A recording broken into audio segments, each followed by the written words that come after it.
Coach Tammi Reiss. Coach, when you're settled, an opening statement on our 5th win in A10. Obviously, it's a tale of two halves. Coach wasn't pleased with the first half.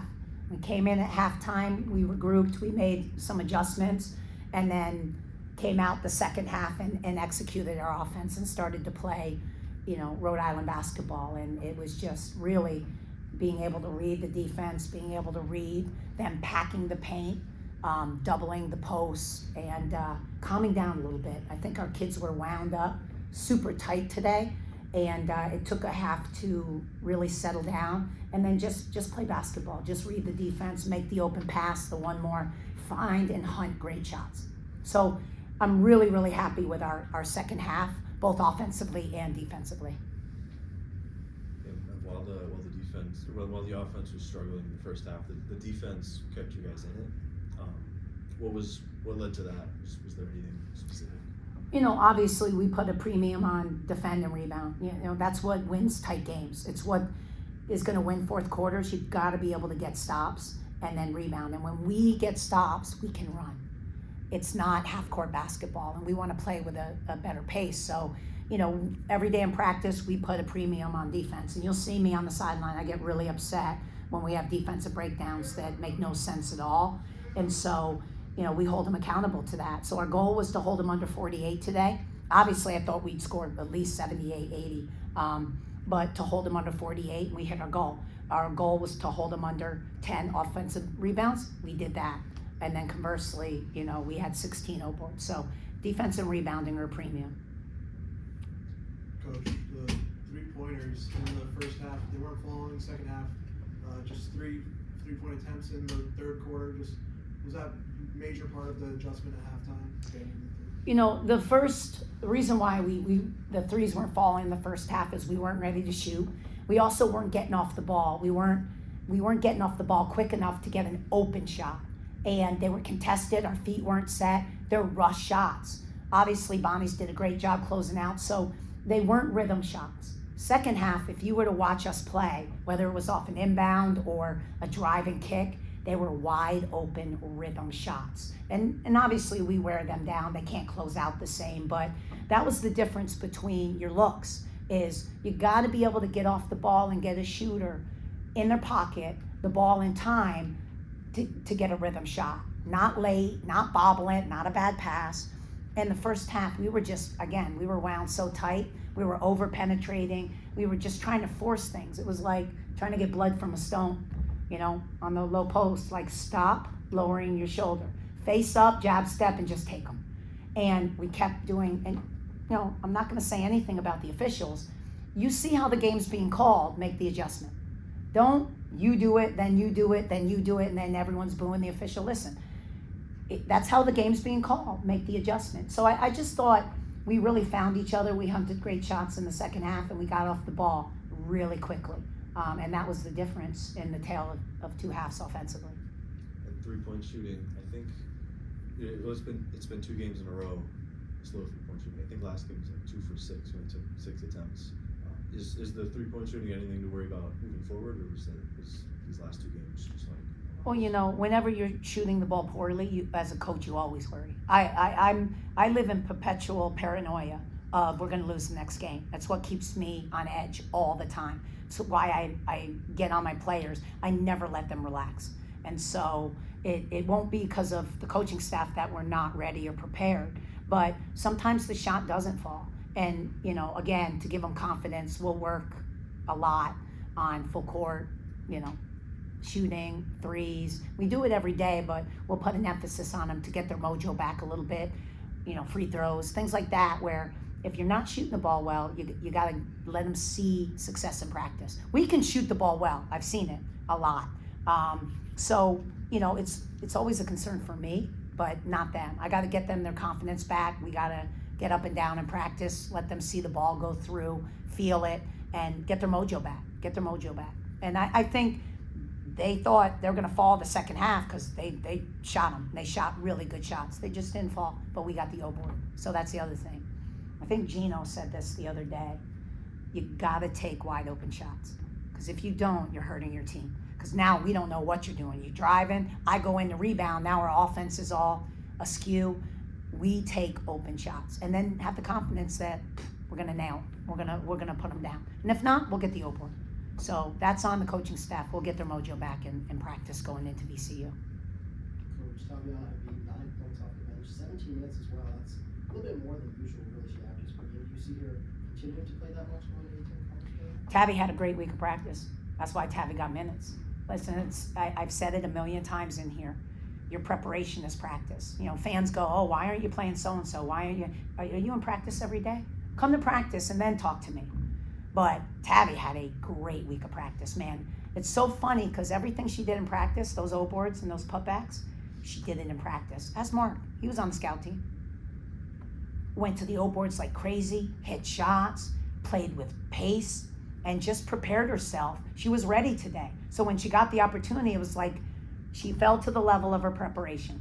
And she had a great week. So I can't say if she's going to get 17. She may get 30 minutes next game. She may get 0. If she comes out and doesn't practice hard and doesn't play well, as a coaching staff, we don't have confidence in kids that don't practice well or hard. You have not earned your time. You know, just because you're on the team doesn't mean you're given playing time. You know, we give these kids enough. You got to earn playing time. And she did it. And I mean did it. And it's why she had the game she had. So she actually got player of the game. Player of the game. She was a plus 25 on the floor. And every time she was in, she made things happen for us. Got us second shots. And it was just her energy. That's what I was most proud of Tabby is. Listen, it's not easy as a player when you don't play. You come from a winning team, a championship team. You start. And now you're coming off the bench. Some games you don't play a lot. And no one on this team sulks. No one complains. They are the most unselfish group I've ever seen. What she did was, I'm going to live in the gym and just get better. And then she earned her opportunity. And that's what makes this team really, really special. We have a lot of we's. We don't have any me's. And that's the difference. I told them, they're a really fun bunch to coach. Coachable, unselfish, they work hard. You'll win when you have a group like that. And they're connected. They play for each other. And they genuinely like each other. So Tab's just one of many. But tonight was Tabby's night. And I'm really, as a coaching staff, we were really, really proud of her. Coach, it was another strong fourth quarter for the team. It's been a theme lately. Just outscoring the team 26-14. What's that say about the endurance of your team and the ability to wear down opponents and heading into the fourth? You know, if I could, get a magic pill or bottle, something to take our fourth quarter and put it in the first half of games. Our past 2 games, we've come out and kind of laid an egg. But the fourth quarter, it's like crunch time. It's like when their back's against the wall. All right, now it's like they love it. They love that kind of Rocky style where, yeah, okay, I'm ready now. Let's go. The bell rings in that last round, and that's how they're built. I just have to get them to play consistently for 4 quarters, or most of 4 quarters. I think we had 4 points with 5 minutes to go in the first quarter. Like, that's abysmal. That cannot happen. So we enjoy the fourth quarter, and thus far, knock on wood, we've been really good in the fourth quarter, and we've had a lot of games like that. Again, they enjoy that. So it's in their characteristic. It's in their persona. St. Bonaventure didn't shoot a single free throw until late in the fourth quarter. And that's not a comment on the officiating or anything. I'm just curious what led to that? Was that a focus to not foul them or anything? We have the same game goals every game.